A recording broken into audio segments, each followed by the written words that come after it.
morning, everybody. It's Danielle from Teaching Well, and I am here to come back with a morning mindfulness practice.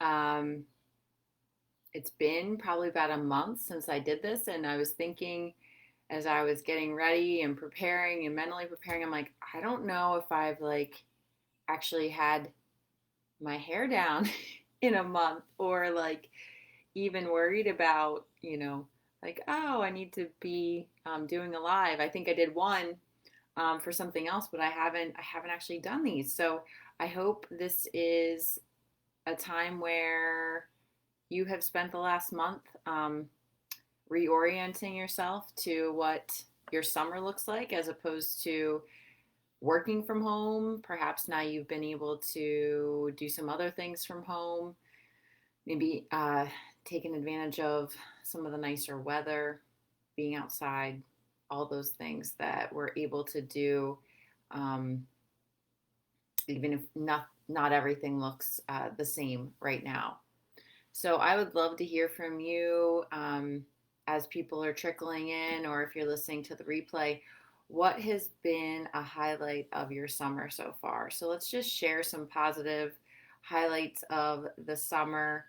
Um, a couple of mine, it's a lot of, watching my son grow and change and be his little 2-year old self.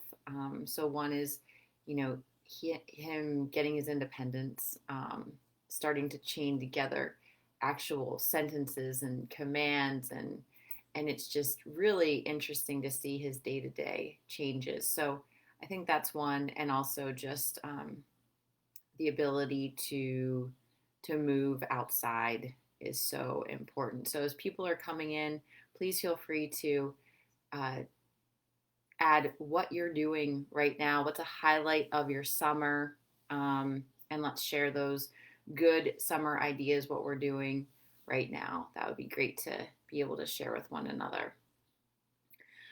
So as people are coming in, one of the things that I was thinking about starting with this week, and I'll be doing these at least throughout July, and then we'll see what happens with August and how all of our schedules are changing, um, is the emotional roller coaster that this time can bring. Summer is sometimes difficult to settle in anyway. I call that the dark side of sunny summer vacation.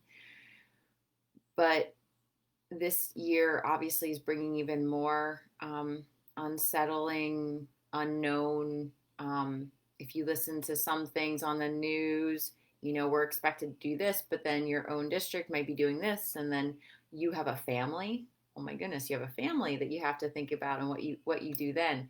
So what I thought today might be helpful would be to look at how to work with difficult emotions, and then always on the back end, we'll look at 3 ways to actually implement these things or practice this stuff. So again, mindfulness practice is all about it's about this practice that we're doing right now is about being still and being conscious of what we're doing and how we're doing it and how our mind's working and that sort of stuff. Then we can take that mindfulness practice and apply it and actually use it in different ways, and that those kind of come together to bring mindfulness full circle into all facets of our life. So we're going to work with difficult emotions today. Don't be scared. Don't leave the broadcast. It will be an experience, and you're in a safe space. So I'm going to invite you all to get into a comfortable seated position, or if you'd like to lie down, you can certainly lie down.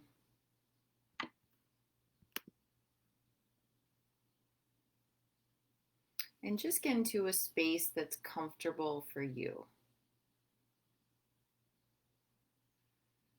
So if you're seated, please feel free, relax your back against the chair. You can look down and forward, gently closing your eyes, or if you're laying down, just allow your whole body to just kind of melt into the floor. And just try to be at ease as much as you can right now.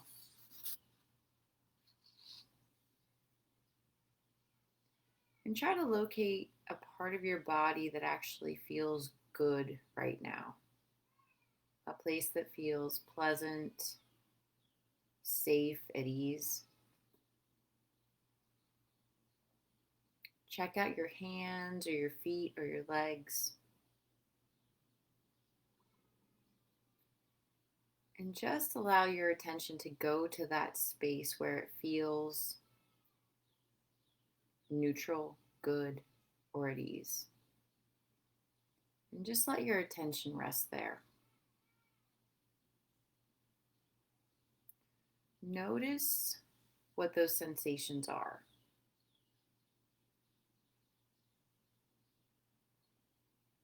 And just let your mind relax a bit. Just feel that part of your body.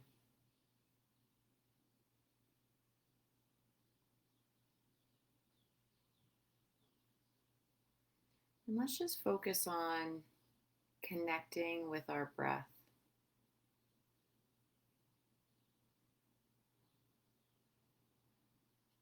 So as you're paying attention to your body, also just try to put your hand on your heart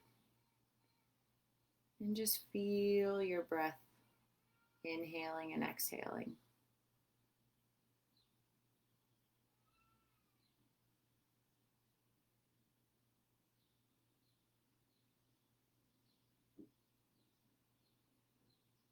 So we're really trying to bring awareness to our bodies right now. So you have awareness of your neutral part. You also have that breath that's available to you.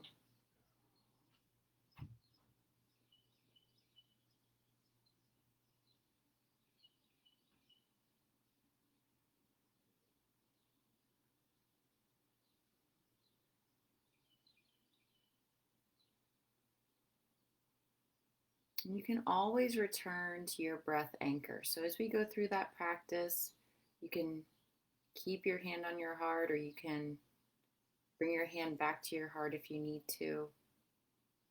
But as we go through today's practice, know that you can always return to your breath.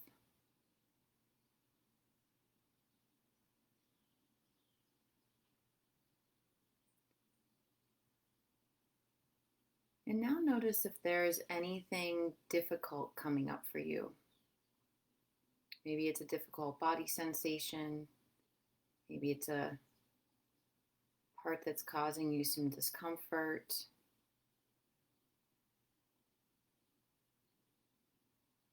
Or maybe it's a difficult emotion.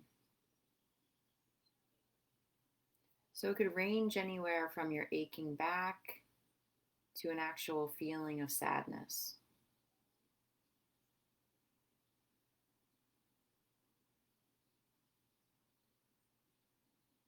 Where do you actually feel the sensation in your body?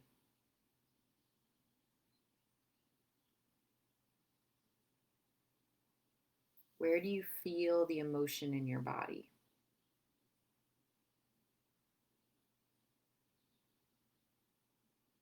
And just notice it. And again, make sure, as you're noticing, just make sure to breathe. That reassuring breath that's right there.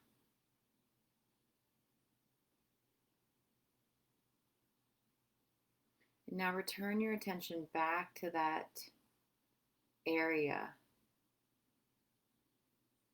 that felt at ease. So you're kind of going into that discomfort, and then you're coming back to your breath and the place that feels at ease. So you're kind of dipping your toe in, and then you're coming back.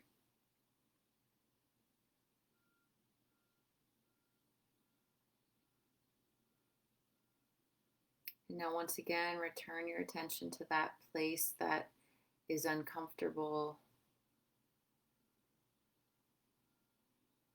or that ache or that pain or that stress.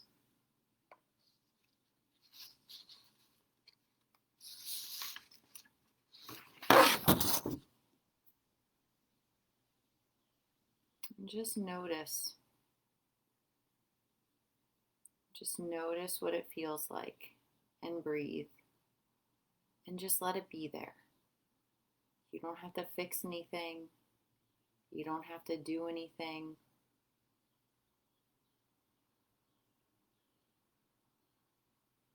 And then bring your attention back to the pleasant or neutral space.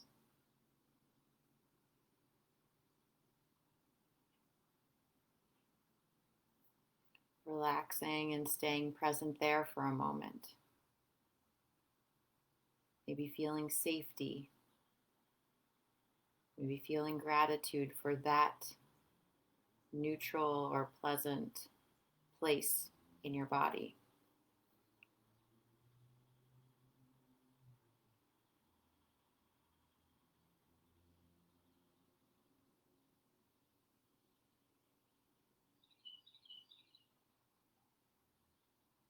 As you're staying connected to this place that is neutral,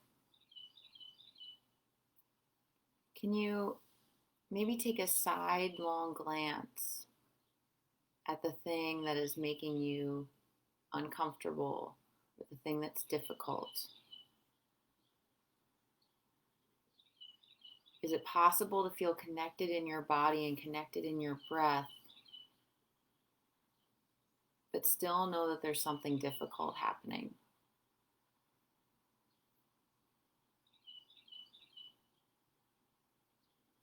And just notice what happens if you're in a place of safety.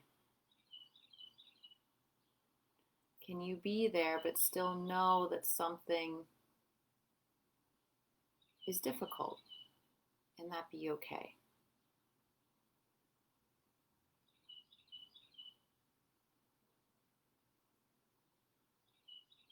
And just notice what happens.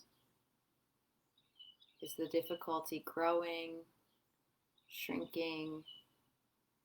Is it getting louder? Just observe. You don't have to do anything about it. Just observe what's actually happening in your body and in your mind.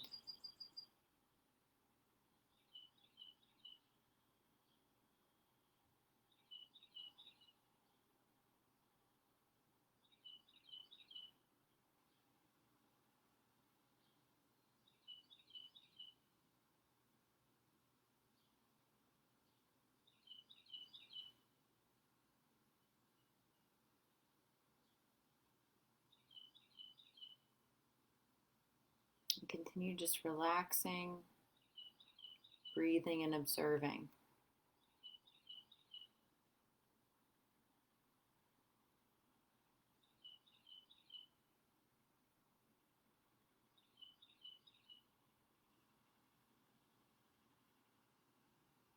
And now see if you can bring a little heartfulness to where you're at right now. Some kindness to yourself for whatever you're feeling right now. Whatever has come up for you, whatever might be difficult or have you in an uneasy state. And just hold yourself with kindness. If your hand isn't already on your heart, place your hand on your heart and just offer yourself that kindness and compassion that you would offer somebody else. And just know that you're not the only one. You're not alone.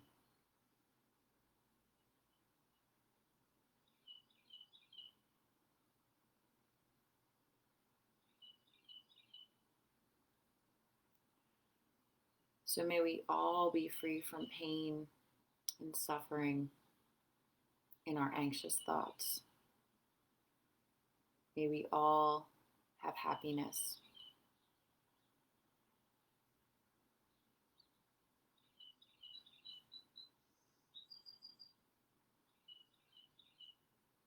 I'm going to ring the bell. And when the bell ends, You may allow your eyes to open.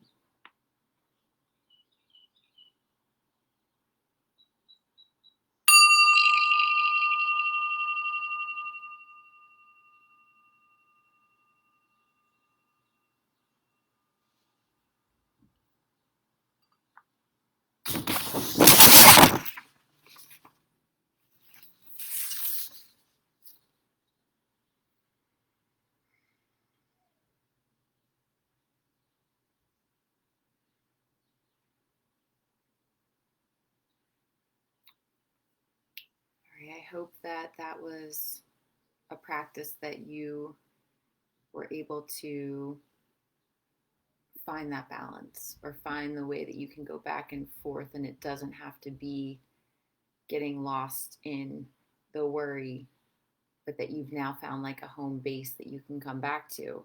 And the breath and our anchor is definitely a space where that can be true. So um, play around with that, the hand on the heart, especially when we're in our minds. Like, how can we put our hand on our heart, or just ground into wherever we're standing? Sometimes that's helpful too. So a couple other ways, if you're wanting to practice working with difficult emotions, or if you think like these ruminating thoughts keep coming up and up and up, here are some things that you might do throughout your days or schedule things to do. So one would be to journal your feelings regularly. So set a timer for like 5 or 10 minutes and just write everything down that's going on with how you're feeling. You could do this in the morning. I find that sometimes that's really good to get everything out. Or it could be a good practice in the evening before you go to bed. I like this practice in the heat of the moment, but I also like scheduling time to journal. So I call it scheduling time to worry. So if you know that that's something that you schedule time for, you don't have to worry all day about all the things. So scheduling time to journal or scheduling time to worry is something that I try to do. Saying the serenity prayer. So grant me the serenity to accept the things I cannot change, the courage to change the things I can, and the wisdom to know the difference. When I'm going through ruminating thoughts, I'll often refer to the serenity prayer and try to figure out what part I actually have control over versus what part is not on my radar for having any control over, and try to focus on the things that I can control. So taking your problem, your rumination through the serenity prayer is helpful. A third thing would be to spend some time off of social media, alerts, news, and I'm speaking for myself too. So I'm not judging. Like, I need to take some time and maybe make it a certain amount of time. And it doesn't need to be days. It doesn't even need to be a full day. It could just be like an hour where I'm not on. So set your alarm, set your time, use your devices to help you, kind of get some space. Because sometimes getting a little space, and I'm not saying that we don't need to be actively involved in what's happening, but everybody needs time to regroup and recharge. Even the most, all of us who are, in the trenches doing good work, doing hard work, it's imperative for us to balance that with quiet and silence and rejuvenation for our hearts and our minds and our bodies and our souls. So that's really, really important to balance that yin yang in our lives. So those are the three things: journal, time to worry, serenity prayer, and disconnect for a certain amount of time.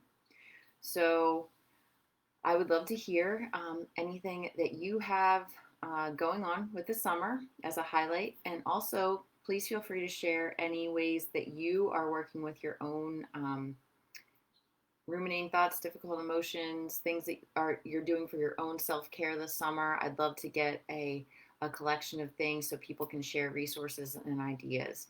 So that would be a great thing to do.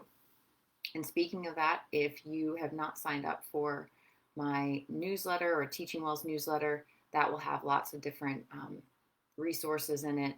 It's teachingwell.life/subscribe. So that's a way to get connected with all of the resources that people share in one space. And I hope that you'll consider joining that in the future. So I have a reading to end our time together. And instead of picking one, this is my favorite book to pick readings from. I'm just going to turn to today's date. And I guess today's date is July 9th. So, right? Yeah, July 9th. All right, learn to focus your energy. There's a time to be open, almost unfocused, as we take in what the world is showing us. There's a time to get out of our heads and quietly take the journey our hearts lead us into, following with the openness and wonder of a child.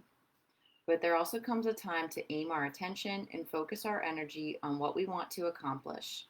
Instead of floundering with scattered thoughts and possibilities, we choose one, then act on it.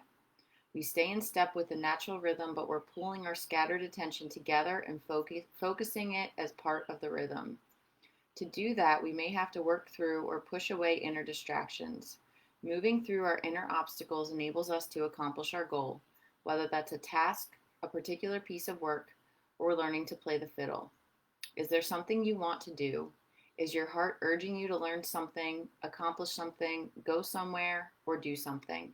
Make it a goal, focus your energy, learn to stay focused until you reach that goal. Put yourself in the cabin and don't let yourself out until it's done. So I think that's a really interesting way to say, for the rest of this summer, maybe the rest of this week, can you focus on something maybe that's not school? We have a little bit of time. Can you take all that focus, maybe all your worry, and try to put it aside and just really focus on something that will bring your heart some joy, something that's calling to you? So maybe journal all the worry and then get down and focus. So again, that's today's reading. I didn't even look at it before we opened this up today. So I wish you a wonderful, wonderful weekend, and I hope to see all of you back next Thursday. And in the meantime, please feel free to contact me, and let's continue our connection on our group. All right, thanks so much. Bye-bye.